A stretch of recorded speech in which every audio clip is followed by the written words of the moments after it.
Fala pessoal, sejam bem-vindos novamente ao canal. O meu nome é Rodolfo Speridião, eu sou consultor independente de investimentos e hoje a gente vai responder aquela tão importante pergunta que todos fazem: quanto de patrimônio, quanto de renda, quanto de dinheiro eu preciso ter para ter uma renda mensal, vitalícia, sem precisar trabalhar, ou seja, uma liberdade financeira dos investimentos? A gente vai partir para essa pergunta. E não é uma pergunta fácil de se responder, porque você tem que levar em consideração diversos fatores, né? A economia de um país, a inflação. Você tem que levar em consideração o custo de vida. Então, meu custo de vida é tanto, então eu tenho que me programar para esse custo de vida. Se o meu custo de vida for maior, eu vou precisar de uma renda maior. E assim vai, tá? Sem mais delongas, né, a gente já vai aqui, já vamos ver qual é a regra que o mercado financeiro em geral utiliza, né? Uma regrinha de bolso que o mercado financeiro utiliza para esse cálculo. Então, a regra que a gente utiliza é a regra dos 4%. Essa regra é baseada num estudo acadêmico do Trinity, chamado Trinity Study, da Universidade de Trinity, publicado em 1998. E aí, como conclusão principal, como regra básica, né, entende-se que você pode tirar 4% do seu patrimônio por ano, ajustado pela inflação, o que é muito importante, e aí você tem uma alta probabilidade de sucesso. E nesse caso, sucesso, o estudo define como chance de você não acabar a sua vida sem nada. Então, alta probabilidade de que o dinheiro continue lá com poder de compra suficiente para você continuar vivendo.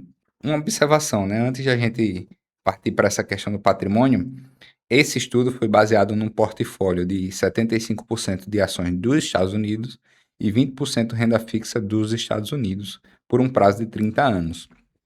Isso é importante, a gente vai falar sobre isso lá no final.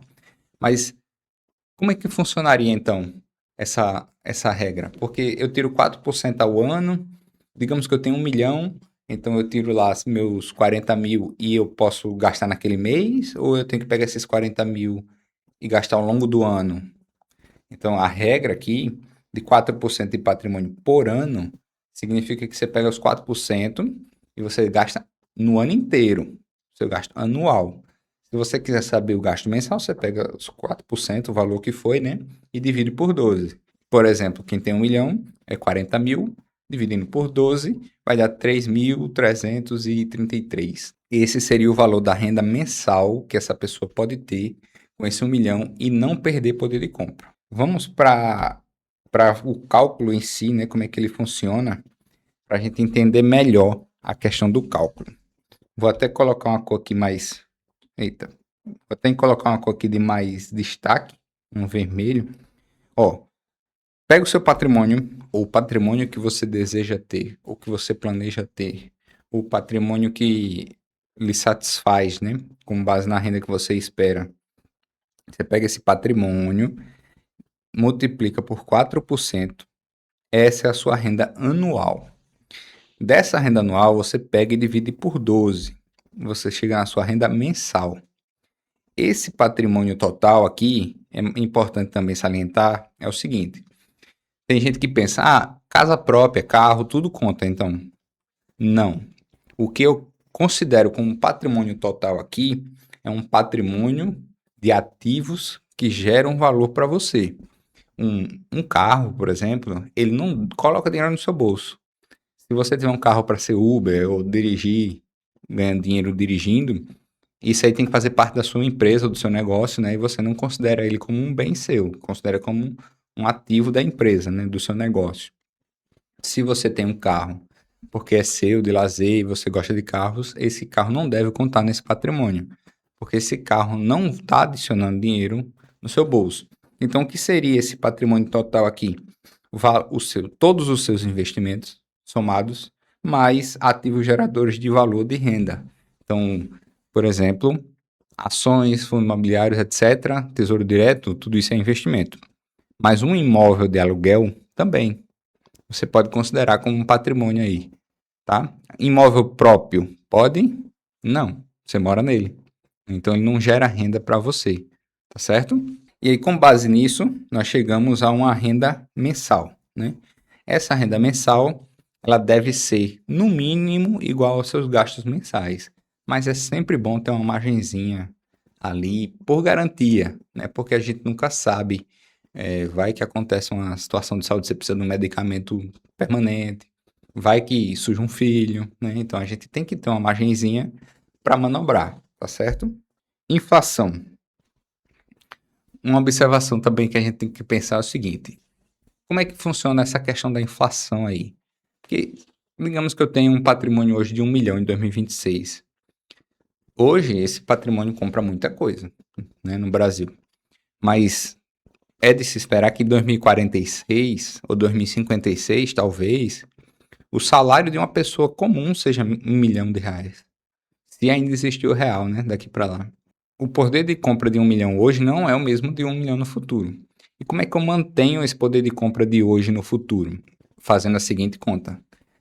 Tenho 1 milhão em 2026, eu tiro 4% e gasto ao longo do ano como minha renda. No ano que vem, esses 1 milhão, mesmo eu tirando os 4%, vai ser um valor maior. Vai ser 1 milhão e 50 mil, e 100 mil.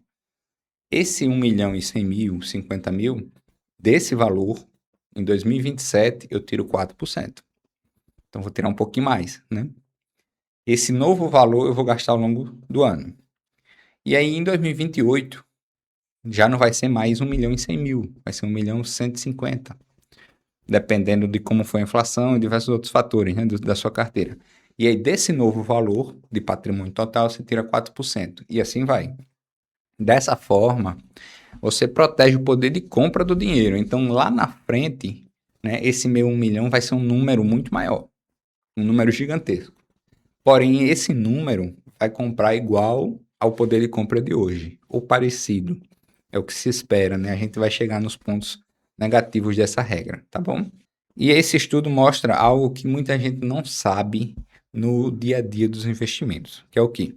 A pessoa vai lá, bota Tesouro Selic ou CDB da caixinha, CDB 100%, né, 120, só não coloca no 150, pelo amor de Deus, né? Já foi, né? Mas com 120 de um banco, né? Desses bancos que botam na conta, na caixinha prêmio e tal, né? No cofrinho, sei lá. Esse dinheiro rende tanto. E esse valor a corretora ou o seu banco, ele coloca lá. Rendeu tanto. Aí você pensa, pô, se rendeu, eu posso gastar. Mas aí a gente chega ao seguinte ponto, ó. Rendimento é diferente de renda. De quanto você de fato pode gastar. Porque desse rendimento, você tem que descontar a inflação. Se você não sabe fazer o cálculo, pelo menos você pega a seguinte conta, ó. A Selic hoje está 15%, né? Então você botou 100% do CDI.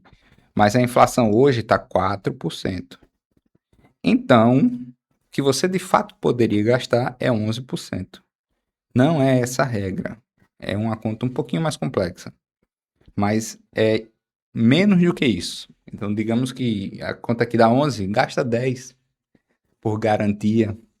Porque a gente nem tem tanta confiança que o governo realmente está medindo a inflação corretamente. A gente ainda tem esse problema no Brasil. Então, a gente não tem tanta confiança na nossa taxa de inflação, mas a gente tem certeza que a Selic paga 15.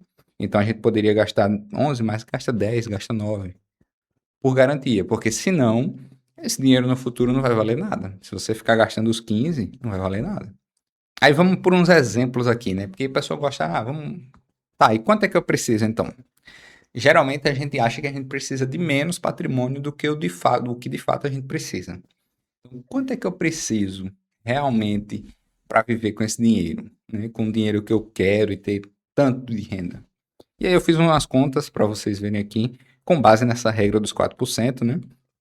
Que seria o seguinte: se eu tenho 250 mil de patrimônio, eu tenho 10 mil de renda anual.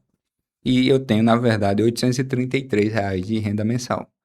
Concorda comigo que ajuda, é um dinheiro que dá para fazer muita coisa, mas não é um dinheiro que dá para uma família viver, certo? Então vamos para um valor maior, né? R$ 500 mil, 20 mil de renda anual e 1.666 de renda mensal. R$ 1 milhão, 40 mil anual, 3.333 de renda mensal. Já começa a ficar um valor que faz diferença, né? Faz diferença, a gente pode pagar um aluguel, comprar um imóvel com esse dinheiro, fazer uma feira completa para muitas pessoas com esse dinheiro, né? Uma feira daquela com carne com picanha, né? Mesmo que não tenham, que a promessa não veio, né? Mas a gente com essa renda aí dá para comprar, certo?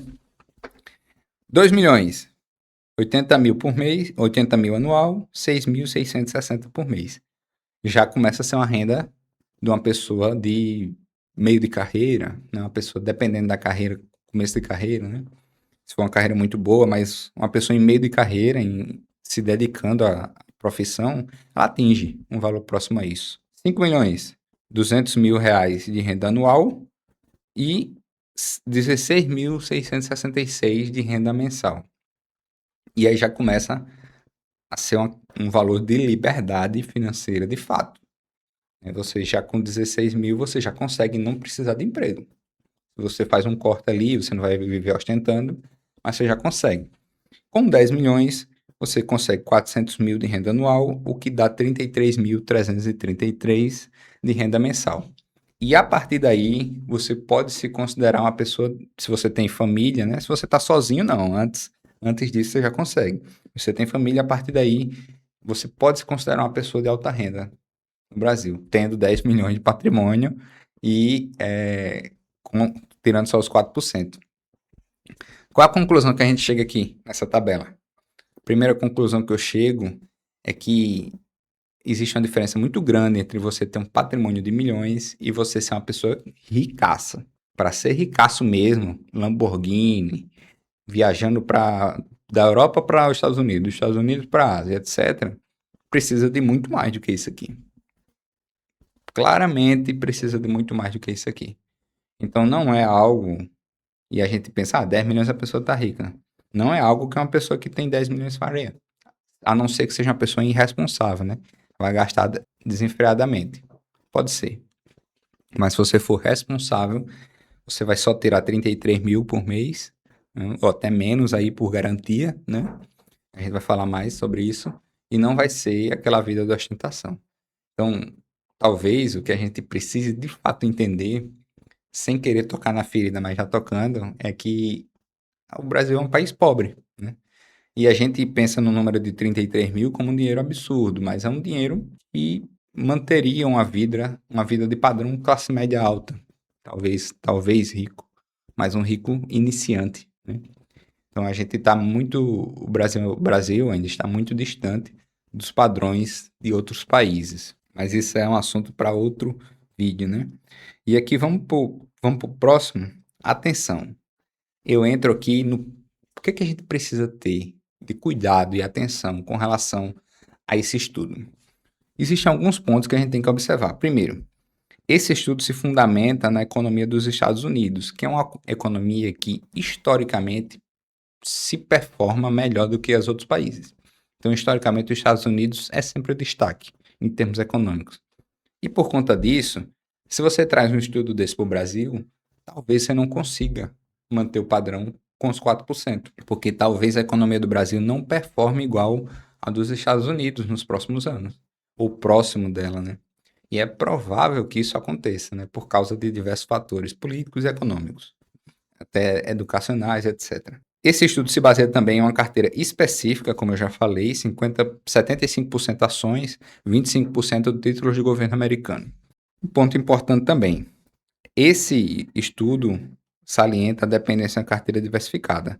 Então, montada por profissionais, pessoas que sabem o que estão fazendo. Então, é qualquer pessoa que vai chegar a montar uma carteira e vai ter esse rendimento? Provável que não, né? Você pode estar estudando aí, entender um pouco e fazer uma carteira próxima a isso? Pode.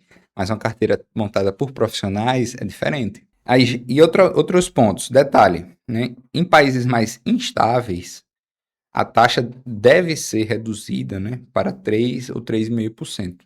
E aí, instável, né, a gente tem que colocar nossa bandeira aqui, porque a realidade é essa. Então, se a gente reduz a taxa, voltando aqui para o...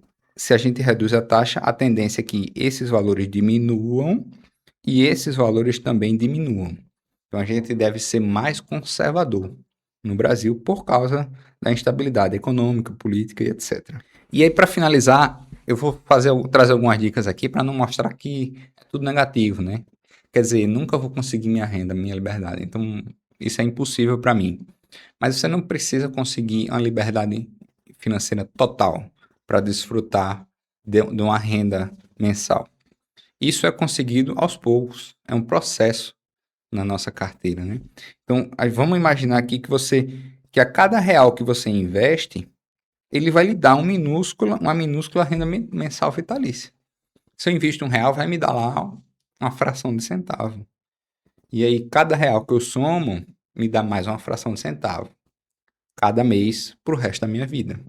Então, o objetivo, de fato, é a gente construir, bloco por bloco, uma renda que vai começar nos auxiliando e pode terminar nos libertando, que é o principal, né? Então, além disso, né, como é que a gente faz essa construção de uma renda que auxilia e pode nos libertar? Acumulando patrimônio, e aqui, observe-se, patrimônio que gera renda. Renda, tá? Como assim? Carro, moto, casa de praia, essas coisas dificilmente geram renda, elas geram mais custos para você e dificultam o acúmulo de patrimônio. Você tem que procurar ativos geradores de renda, ações, fundos imobiliários, renda fixa, né? Já é alguma coisa, já é melhor do que nada, né? Imóvel de aluguel, né? Um Airbnb, um flat, né? Tá muito em moda hoje em dia, né? Para colocar no Airbnb. Quem sabe talvez, uma fazenda, uma plantação de eucalipto. Tem muitas opções, né? Você tem que ver o que é mais compatível com os seus interesses, né? Vou gerar uma fonte de renda na internet. Vou gerar renda com infoprodutos e etc, né? Não são ativos, mas são geradores de renda. Então, você vai acumulando patrimônio. Investir de forma consistente não é consciente, mas também é importante. Mas seja sempre, sempre, sempre consistente. Todo mês tem que investir. Mas esse mês só sobrou R$ 50. Investe os 50. Esse mês só consegui sobrar R$ 20. Eu vou deixar de gastar sei lá, com Red Bull para comprar um investimento. Não deixe de gastar. O importante mesmo é a consistência. Por isso que aqui no canal a gente tem um vídeo de carteira, e eu vou até deixar aqui em cima, né? Para vocês verem, um vídeo de carteira semanal. Você investe toda semana um valorzinho, né? Porque gera aquela consistência, aquele ritmo, né? A pessoa se sente obrigada a continuar ali investindo um pouquinho toda semana. Essa regra aqui, na verdade, a gente tem que entender ela como uma referência de planejamento financeiro. Como assim? Olha, eu não conheço tudo da sua vida financeira, seus bens, seus objetivos, sua idade, né? Se você é casado ou não, tem filho ou não, tem pais que dependem de você ou não. Tudo isso afeta o seu planejamento financeiro, o seu planejamento de vida. Eu não conheço isso, então eu não posso chegar para você e dizer, aplique a regra dos 4% que vai dar certo. Talvez sim, talvez não, né? E depende ainda como você aplica. O que eu posso dizer é que essa regra serve como um norte, para eu ter uma noção, assim, pronto, eu quero mais ou menos isso para minha vida. E você tem um caminho, né, de como alcançar isso também, com base no que a gente conversou aqui hoje. Por isso, eu gostaria muito de agradecer sua atenção. Por favor, deixa o like, se você gostou, né? Se você não gostou, não deixa não. Só fecha aí. Mas se você gostou, deixa o like, compartilha com os amigos, com familiares, etc. E a gente se vê no próximo vídeo. Muito obrigado.